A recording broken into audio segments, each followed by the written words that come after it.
السلام عليكم اخواتي، ومرحبا بكم في فيديو جديد لقناتكم قناه سلوى كروشي. وفي هذا الفيديو ان شاء الله هنوريكم هاد الجلابه اللي خدمتها الراسي ديال هاد الصيف بثوب خفيف وخدمه خفيفه، اللي هي عباره عن ملاقيه خفيفه اللي جات على هذا الشكل هذا كتشوفوا امامكم.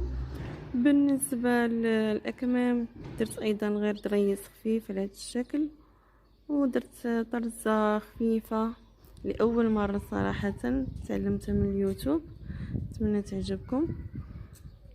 ودرت أيضا طرز خفيف دورة القب اللي جاي على الشكل هذا، نتمنى أيضا يعجبكم. ومهم من هذا المنبر كنشكر جميع الاخوات اللي انضموا للقناه، كنرحب بكم جميع من اول متتبع الى اخر متتبعه.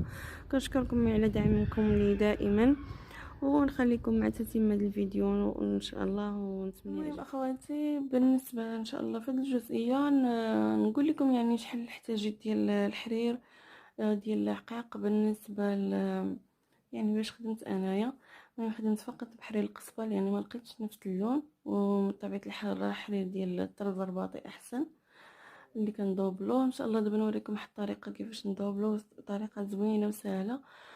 وبالنسبه الحرير ديال القصبه احتاجيت 3 خدمت بهم الملاقيه والكمام ودورة ديال القب. وبالنسبه لوحده يعني عطيتها مولات الراندا، جمعتها لي بالراندا.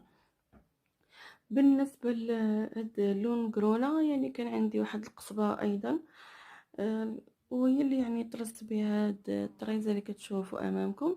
بالنسبه للطريزه يعني مخدومه بالغرزه الفرنسيه اللي هي هاد النقيطات اللي كتشوفوا، يعني غرزه ديال سلسله. وهنايا درت فقط الدويدات يعني رشمه خفيفه، نفس اللون اللي درت به الرشمه هو اللي برمته وزوقت به هاد الوريدات ديالنا. المهم دابا ندوزو ان شاء الله الطريقه ديال تلصاق ديال القب. بالنسبه للطريقه ديال تلصاق القب، قبل ما نوريكم طريقه تلصاق القب، يعني اي ملاقيه عندنا في الشكل، سواء ثلاثيه سواء اي ملاقيه كيف ما كانت، فاحنا يعني المهم انا خدمت معاكم هذه ديال السبوله اللي كنتو باقيين عاقلين عليها. المهم هذه ديال السبوله اللي كنت خدمت معاكم هي جات على الشكل هذا. نفس الشيء الثلاثيه او اي ملاقيه، المهم اي ملاقيه من هذا النوع فهي كتخدم بنفس الطريقه. بالنسبه ملي كنكملوا الملاقيه ديالنا كامله كيكون عندنا واحد الثانيه اللي تنينا في الاول قبل ما نديروا الملاقيه ديالنا، كتكون عندنا واحد الثانيه تنيناها لداخل، هي اللي كنقطعوا بالمقص كنقلبوها على الوجه ديال الثوب. بالنسبه للطريقه غتلقاوها في الموديل ديال كروشي فيلي في ديال تركيب القب، غتلقاو الطريقه هي نفس الطريقه، واخا غير هذه ملاقيه والاخرى مسطوق كتبقى نفس الطريقه اللي كنخدموا بها. من بعد ملي نهبلوا الجوانب بهذا الشكل كنبداو نلصقوا القب ديالنا ان شاء الله. كنوعدكم شي نهار نوريكم الطريقه ديال القب. دابا نوريكم غير شفويا. جيت لهاد المكان من بعد ما نبلت، خديت القب ديالي جيت لهاد المكان ويعني ودرت ملاقيه ديال واحد بالراندا، ماشي ملاقيه واحد وانما ضربه ضربه باش لقيت القب حتى وصلت لهاد المكان. وكان عندي القب يعني كبير زايد شويه، انا قلت للخياط فصلوا لي زايد. المهم ما ليناش، نفس الشيء اللهم يكون زايد ولا يكون ناقص. نفس الشيء جيت من هذا المكان وبقيت غادا كنخدم حتى وصلت لهذا المكان. بقى لي يعني زايد هنايا، كيبقى هنا زايد يعني بزاف ماشي شويه، بقى لي يعني زايد بزاف لان كما قلت لكم القب خدمته بالزايد.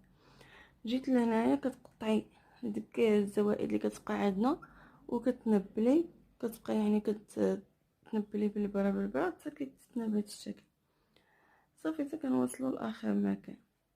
المهم بالنسبه للشوشه كنت خدمت هذه صراحه وانا نحيدها لان صراحه الحرير القصبه المهم لاحظت بحال اللي مكيجيوش فيه الشوشات، غنحيدها ان شاء الله وتيكون عندي نفس اللون. ندير يعني ندير بالحرير مبروم كتجي احسن.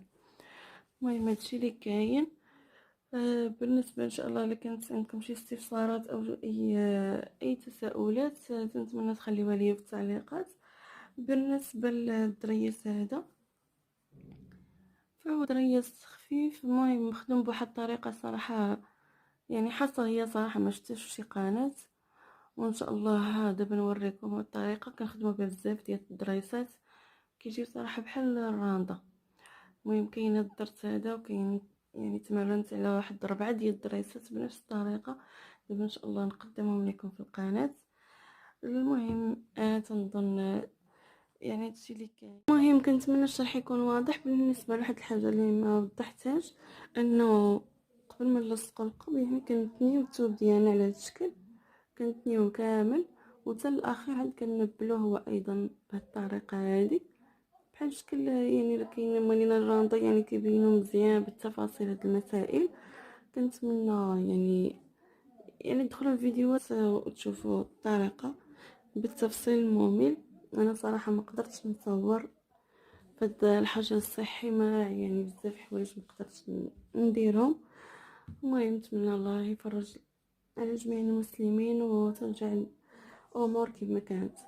المهم خليكم دابا مع السيارة الموضوع، نتمنى يعجبكم ان شاء الله.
عجبكم الفيديو ما تبخلوش ليا بالضغط على زر اعجاب او جيم باش يطلع ان شاء الله لاكبر عدد من المشاهدات. بالنسبه لي عجبتكم اللاقيه والدرس اللي في دوره القب والاكمام كنتمنى تخليو ليا في التعليقات ديالكم. بالنسبه للعقيق احتاج ليا يعني 2 خيوط ديال الزمرد، نسيت ما قلتهاش في الفيديو. بالنسبه للملاقيه كتحتاج 2 ديال القصبات، يعني وقيه وحده خدمت بها الملاقيه عطيتها السيده اللي كتخدم الملاقيه. المهم اخواتي الى فيديو مقبل ان شاء الله، استودعكم في حفظ الله ورعايته، والسلام عليكم ورحمه الله تعالى وبركاته.